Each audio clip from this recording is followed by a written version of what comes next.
Welcome to Complexity Made Simple. My name is Paul Allen, and the subject of today's video, we're going to take a look at a case study for one of my clients. Hope you enjoy it. Okay, welcome to the latest case study, and as you can see, the title of this little presentation is going to be the power of reducing variability. So this is a case study. I'm not going to show you all the technicalities of the case study, but I want to show you exactly what that title says, the power of reducing variation. Six Sigma, sometimes you read about Six Sigma and it says, oh, it's about variability and removing variability. And people sort of shrug their shoulders as if to say, yeah, okay, so what? What does the power of reducing variation give me? Well, I'm going to show you this in this particular case study. So let's get into this. So I've taken away the company name, by the way, so just to keep their details a little bit secret. But essentially, look, what are we trying to do? Well, we're looking at OEE. So they have a machine. It's some kind of automatic machine, and what they're doing is they are doing a refurbishment. They are refurbing. And it's printer cartridges. So they refurb printer cartridges. So they say take an empty cartridge, they take the cartridge to pieces, put fresh ink in it, and then sell it as a refurbished unit. So that's what they do. And the machine that they have is taking the cartridge apart. So that's its main job. So it's an automated machine. You put the old cartridge in, and it takes the thing to pieces for you. And the OEE is particularly poor. Lots of machine losses, etc. So the project is all about improving the OEE of that particular machine. So let's take a look at the current performance. So here we are, January to September 2017. We've got the OEE look at the top. So here's the current performance, and you can see look at the variability in that. So I think it summarizes up what the current performance is. So current performance, look, 41%. But the key point for me is look at the amount of variability in this thing. Look at the way it's just flying around anywhere between 65% and 5%, essentially. It's just flying around everywhere. And of course, the danger is that what you keep thinking, if you're not trying to tackle variability, but you're just trying to make it hit a good position, this particular week, you'll have a party because you've hit a good point. And then, of course, because you haven't really got it under control, whoops, and it goes back down there. And now, well, we better do something about that. And it's the variability we want you to control. Now, obviously, they've split the OEE correctly into the three categories. So what have we got? Availability, we got productivity, we've got quality. And by the way, you should look at them in that order. Availability first, then productivity, then quality. And again, if you look at the performance of each one of these graphs, here's the point. Look at the variability. And this is a key point. This is the way I would always be looking at a process. I teach my customers, my clients, your processes are in three states.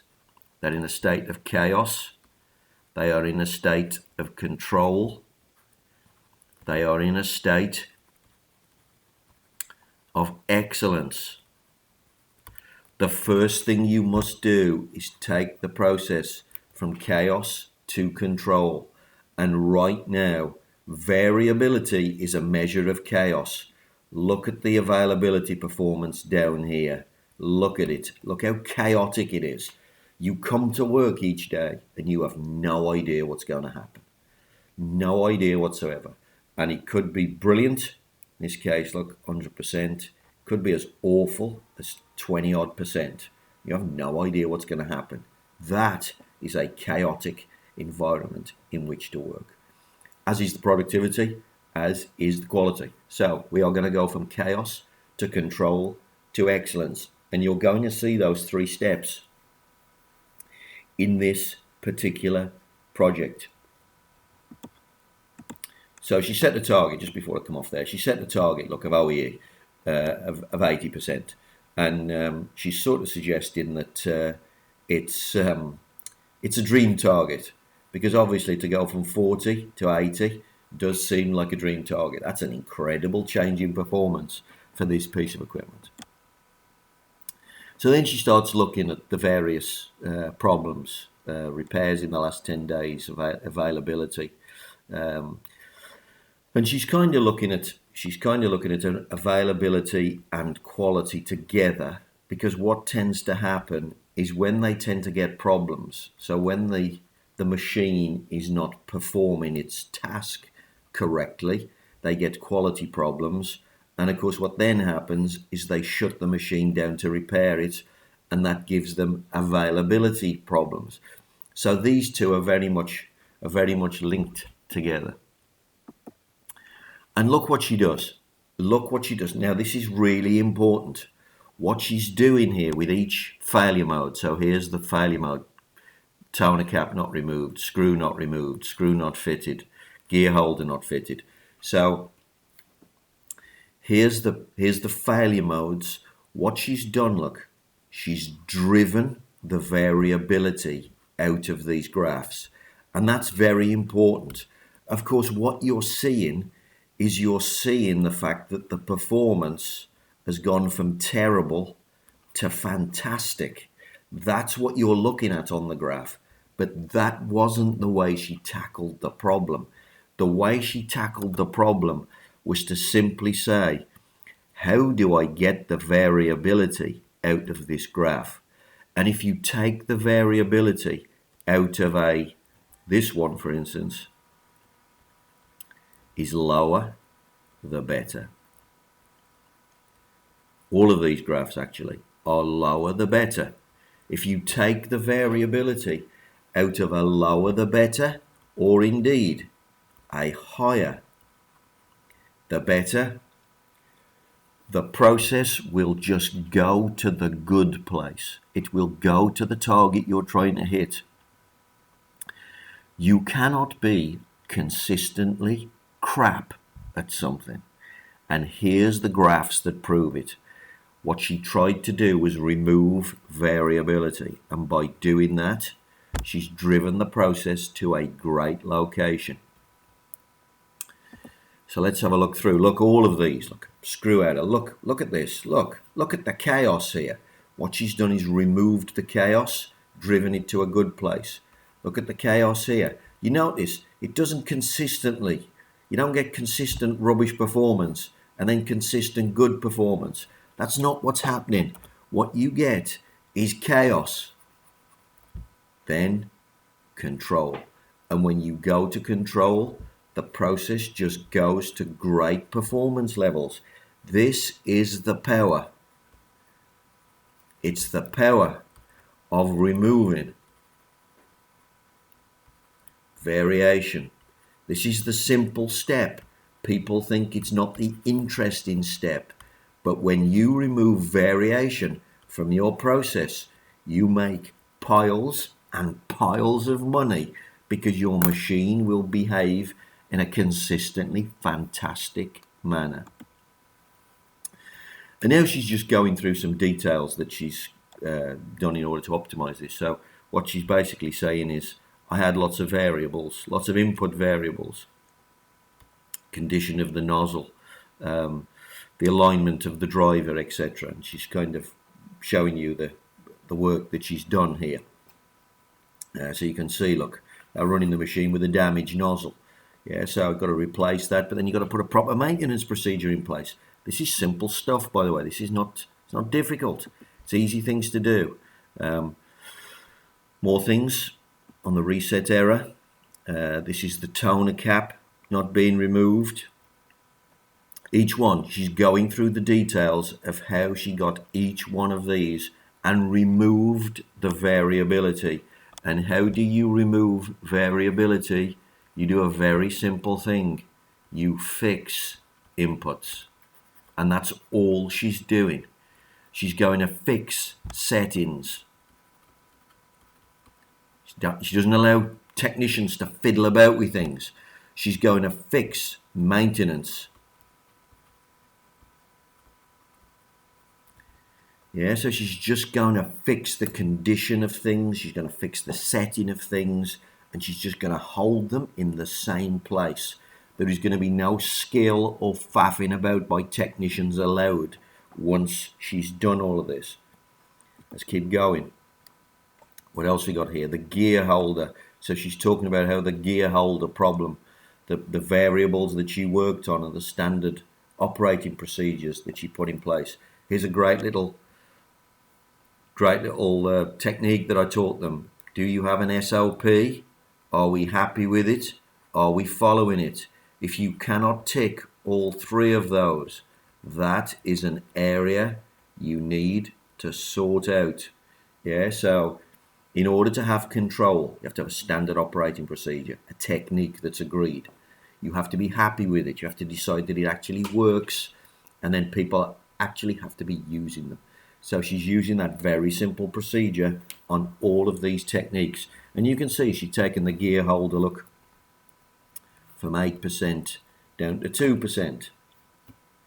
Other problems that she's got, other variables that she's working on, cleaning out the filter regularly. These are all tiny little things. She's making tiny little controls on the input side of the process in order to remove variability. And as she does this, the process begins to behave. So look, here are all the maintenance type routines that she's put in. Look, to get the maintenance right, filter cleaning, control of the screw fitting on the robot line. What we got? Control of the wear parts, controlling the pneumatic leaks, control of the belts on the robot, etc. She's just doing checks after check after check. Yeah, and she's got them all once a week, twice yearly, four times yearly, once a month, etc. And again, what's she doing? She's driving the variability out of this thing. Look at the graphs. Look what she's doing. The variability has been destroyed, yeah, in each one of these. And that's all she's tried to do. What she's not tried to do is hit the target. She's not tried to push this down. She's just said, I want rid of that chaos. And when chaos leaves the process, you make shed loads of money. And look what this has done to the performance graphs as she's dealt with each one of these. So let's just show you, look. I mean, obviously the OEE has gone now from 41%. It's gone up. I think she's going to tell us that that's about 70 at that particular point. So she's taken it from 40 to 70%. That is an amazing transformation in this process just by removing variability. Now look, here's the point, look. This machine was quite happy. It would perform quite well on odd days. But of course, on other odd days, it'd perform bloody awful. So this performance is not impossible. Getting high performance figures for availability wasn't impossible. If you tackle variability, what do? You simply cut the bad performance levels off and you get more and more of the good performance. And that's what she's done here. She's just made the good performance appear more often. That's why variability reduction is so important. She's done the same thing here. This performance here, look, wasn't impossible over here. We were getting it now and again, but we were also getting chaos down here. Removing variability, what's she done? She's guaranteed the good days. Now the quality's been pushed up dramatically. So, you know, she's up here. which, to be fair, she was never in that area for quality previously. So she has moved this. But what did she do? By moving it up, she hasn't taken all that noise. Look, let me just take that off there. She hasn't taken all this noise and then moved it up here like this and still kept all the noise. What's she done? She removed the variability.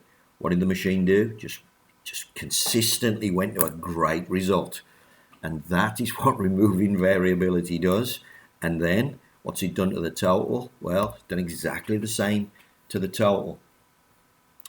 Now up here, she's now going to go to excellence, because what she's now going to do is she's going to do a design of experiments to wring the last little bit of performance out of this machine, to get the best out of it.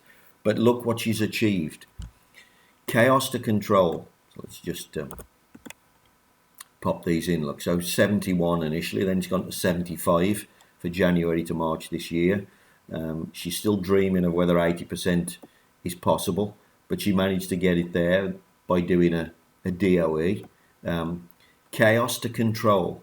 What did chaos to control give her?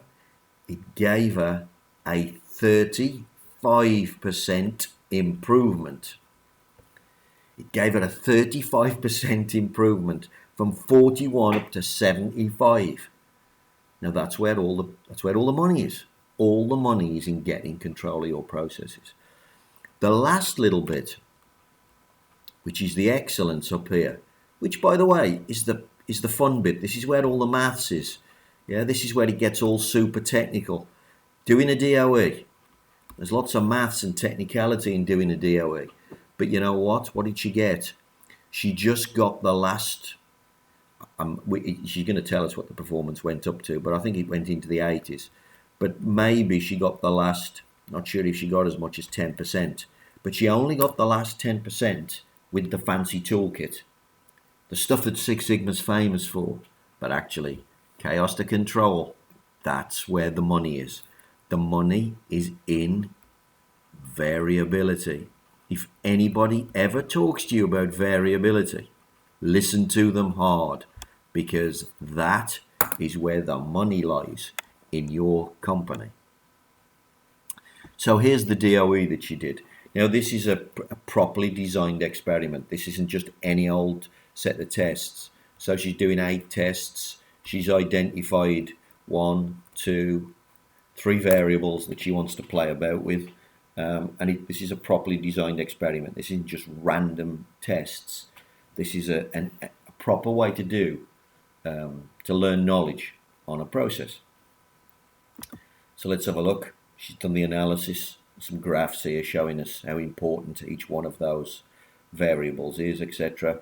And then what she's done is she's put those settings into the machine, and although she hasn't changed the defect rate too much, the repair rate. Look what she did to the cycle time. So she's improved the cycle time dramatically. Here's something else that she's done. She's improved the manual cleaning, look, because she learned that she didn't have to clean the parts quite so vigorously. She's halved the cleaning time, and she's halved the robot cleaning time. So she's not doing anything better necessarily. She's doing the same tasks to the same quality, just faster. That's excellence.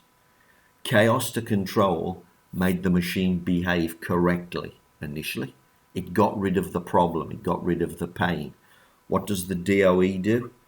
The DOE delivers excellence. So it's the same performance. It was the same performance, faster. That's often what a DOE does, because the removal of the variation is where the real money is. That's what the real, taking the pain away, fixing the problem, is in controlling variability. So I wanted to show you a case study, the power of variability, but also it's a great case study of chaos, control, Excellent. This was a black belt project, by the way. So this was the second project that she'd done in order to obtain a black belt. And it's just a great example. I haven't given you all the details. I don't need to. The point is there. Remove variability and make shed loads of money. Well, I hope you found that useful. If you've got any questions about that topic, or indeed anything to do with Six Sigma or Lean for that matter, give me a call and I hope to hear from you soon.